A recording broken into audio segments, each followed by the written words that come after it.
बिस्मिल्लाहिर्रहमानिर्रहीम अस्सलाम वालेकुम दोस्तों। उम्मीद लरम چې تاسو روغ جوړ او خوشاله وي او ژوند په مزو کې دوستانو تازه خبره مختصر ده مراد خپل خزه فاطمه ګل ډیره زیاتې بے دردۍ سره قتل کړی ده ولې قتل کړی ده واجه سوا دوستانو د باره کې په ټول حقایق په دې ویډیو کې شریکو او کته تاسو ټول حقایق کو باندې ځان خبرول غواړي مونږ ویډیو ځان سره تر اخره پورې ګوري او چې کوم ملګری مونږ په چینل باندې نوی دي هغه د مونږ چینل مخه ځان سره سبسکرایب کی ټاله نشان دی تاکہ مونږ راتلونکي معلوماتي ویډیو تاسو ته اسانه سره ملای شي دوستانو مراد فاطمه ګل نادیه ګل دا هر څوک پیژني دوی خپل کې سره رشتہ داران دي او دوی څه کار کوي په څه طریقې باندې پیسې جوړي دوستانو تازه خبر په سوشل میډیا باندې خور شوې ده چې مراد خپل خزه فاطمه ګل قتل کړی ده دوستانو هیڅ کله هغه دا کار نشي کول فلل هغه کې چا تصدیق نه کړي چا بیان مخې ته نه درغله خو زه دې باندې نه پوهیږم چې سو خپل اي ټي ایم بوتسله هغه څه فنده مراد سره څه فنده ولې چې فاطمه ګل خزه ده هغه سره نور هیڅ فن نشته هغه خپل خزه ګډي هغه یو دم ده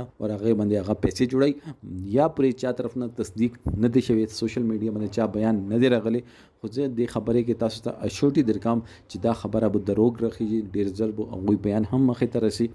هیڅ کلام مراد فاطمه ګل قتل کول نشي دا خلکو خپل ځان نه یو خبره جوړه کړې ده بولې چې فاطمه ګل دغه اي ټي ایم دغه خپل څه فن نشته او دم سړی کې دومره غیرت نه وي چې هغه خپل خزه خپل لاسه قتل کی هغه ټیم کې چې خزه د هغه اي ټي ایم ماشين وي دوستانو یو انسان قتل چې دا هغه پورا انسانیت قتل دا فاطمه ګل مراد نادیه ګل دوی پښتو معاشري ته ډیر غټ ډز ور کړ دي نقصان او تر رسولې دي دوی باندې څه نقصان دوی ته پیشي دوی باندې څه تکلیف مونږ اس کله هغه باندې نه خوشالي ولې چې تکلیف د الله طرف نه وي نه مونږ دوی ته د دعا کو چې دوی باندې داسې غټ غم راشي بهشکه مونږ تور سره چې دي که هغه رول ماډل چې دی ولې چې دوی چې کله هغه ته یی چې هغه دوی ته ګوري چې دوی دومره عالیشان زندگی تیري نو هغه دا سوچ کوي چې مونږ دی لاین تر وځو کې دا شي مونږ بو خېشو دوستانو الله پاک دې مونږ ټول پرده وساتي امين ثم امين